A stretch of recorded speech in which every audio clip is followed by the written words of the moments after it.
है दरभंगा में जिस प्रकार से ब्राह्मण समाज के लोगों ने दलित समाज के लोगों के ऊपर में अत्याचार किया है, आज वो सुर्खियों में बना हुआ है। बहुत सारे जो ब्राह्मण समाज के लोग हैं वो सोशल मीडिया में खुलकर लिख बोल रहे हैं कि 200 ब्राह्मणों के ऊपर में जो SC/ST एक्ट के अंतर्गत मुकदमा दर्ज हुआ है वो फेक है। क्या कुछ पूरा मामला है? आइए हम सीधा पास्टर जी से जानते हैं कि इनका क्या कुछ कहना है। क्या कहिएगा सर? सबको जय मसीह की। सबसे पहले तो हम इस मुद्दा पर यही बात कहना चाहेंगे, जाति के नाम पर कोई ब्राह्मण, कोई दलित, कोई ऊंच नीच होना ही यह दुर्भाग्य की बात है। जैसा कि इसके पूर्व में आपको पता था कि देश में एक UGC कानून के बारे में बड़ा ही चर्चा था, हालांकि अभी भी उसके लिए प्रोटेस्ट चल रहे हैं। मुझे लगता है कि इंसान बनने के लिए प्रोटेस्ट कोई क्यों नहीं करता है, मनुष्य बनने के लिए कोई प्रोटेस्ट क्यों नहीं करता है, आदमी बनने के लिए कोई प्रोटेस्ट क्यों नहीं करता है, अपर कास्ट, लोअर कास्ट, दलित, शोषित, इसके लिए ही लोग प्रोटेस्ट क्यों करता है। आज जो बातें आ रही है, दरभंगा की बात अगर है तो दरभंगा में कहा जाता है कि 200 घर ब्राह्मण जाति से हैं। तो ये ब्राह्मण जाति कौन होते हैं? ब्राह्मण जाति के कितने हाथ पैर होते हैं? उनको तो कोई अधिक हाथ पैर नहीं है, तो वो सवर्ण है, वो सवर्ण है, तो वो सवर्ण है, बाकी सब कुवर्ण है।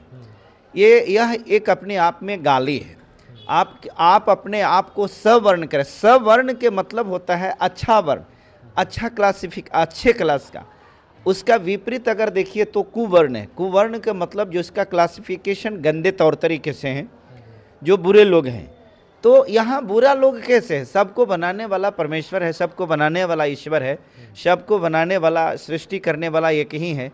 तो कोई सवर्ण हो गया, कोई कुवर्ण हो गया, कोई ऊंच हो गया, कोई नीच हो गया, कोई दलित हो गया, ऐसे कैसे हो सकता है? ये मानसिकता के ऊपर है। वहाँ जो कुछ भी हुआ है यह एक कुत्सित मानसिकता का परिचायक है। हम मनुष्य को इस प्रकार से जातियों में नहीं बंटना चाहिए, परंतु लोग तो हैं ही जो इस प्रकार की भावनात्मक सोच रखते हैं कि हम समाज में बड़े हैं, हम समाज में ऊंचे हैं, बाकी लोग नीच है, गरीब है। तो हम ये पूछना चाहते हैं कि आज जिसको आप हिंदू बना करके कह रहे हो कि तुम भी हिंदू हो, तो उसको गरीब समझ करके, दलित कह करके, शूद्र कह करके आखिर प्रताड़ित क्यों करते हो? वो भी तो तेरा हिंदू है ना। अगर आप कहते हो किसी चर्च में घुस करके कि यहाँ कोई ईसाई नहीं है, ये सब मेरा हिंदू है, तो सब अगर हिंदू ही है तो उसी हिंदू को 200 घर मिल करके क्यों मारपीट करते हो? क्यों उसके बहन बेटियों के साथ में आप शोषण करते हो, उत्पीड़न करते हो? तो मेरे ख्याल से ये जो बनावट है, एक छोटी सी बच्ची को रीढ़ का हड्डी भी तोड़ दिया गया है। तो मैं तो वही बात बता रहा हूँ कि एक छोटी बच्ची के रीढ़ की हड्डी नहीं तोड़ी गई, बल्कि कहिए कि मानवता का शर्मसार किया गया है। आप बोल सकते हैं कि दरभंगा में जो घटना घटी है वह एक मानवता के नाम पर एक काला धब्बा है। इस प्रकार की चीज़ें नहीं होनी चाहिए। मैं ये नहीं कहता कौन क्या किया नहीं किया, लेकिन मेरे संज्ञान में जो बातें हैं उसमें यही है कि जो सामाजिक संरचना के अनुसार जो जाति बनाई गई, उस जाति में पासवान जाति के थे जिन्होंने काम किया था, उनका 1.5 लाख रुपया का बकाया था, और जो पंडित जी था वो पैसे नहीं दे रहा था, तो इसी से संबंधित विवाद है। कोई व्यक्ति बेचारा आर्थिक रूप से गरीब है, वो 1.5 लाख रुपया उसके लिए बहुत मायने रखता है। आप ऊंची जाति का दंभ भरते हुए अगर आप पैसे नहीं दे रहे हैं तो मरता सो क्या नहीं करता। हो सकता है ऊंची आवाज़ में बात किया होगा। भाई, ऊंची आवाज़ में बात करना ऊंचे लोगों को पसंद नहीं है, इसलिए उनके साथ में पूरे समाज यूनाइट होकर के ब्राह्मण समाज और मारपीट किया है। लेकिन ये कहा जा रहा है सोशल मीडिया में कि ये ब्राह्मणों को फंसाने का षड्यंत्र है। मान लीजिए कि एक आध ब्राह्मण के ऊपर में अगर SC/ST मुकदमा दर्ज किया जाता तो विश्वास भी होता, लेकिन यहाँ पे तो 200-250 ब्राह्मणों के ऊपर में SC/ST एक्ट लगा दिया गया। ये कहाँ तक सही है? देखिए, मेरा कहना है कि SC/ST एक्ट लगा देना, ऐसे ही कोई एक्ट थोड़ी लग जाएगा। पुलिस प्रशासन शराब पी करके सो नहीं न रही है। पुलिस प्रशासन भी अपना काम करेगी कि नहीं करेगी? पुलिस प्रशासन आखिर जांच करने के बाद ही ना SC/ST एक्ट लगाएगी, पहली बात। दूसरी चीज, SC/ST एक्ट लगने का प्रोविजन ही है कि अगर आप किसी भी SC समाज के, ST समाज के लोगों के साथ में एट्रोसिटी करते हैं तो आपको लगेगा ही लगेगा ना। आपको अगर एससी एसटी का इतना ही डर है तो मारते समय आपको डर नहीं लगा था, घर में घुस करके मार रहे थे तो डर नहीं लग रहा था।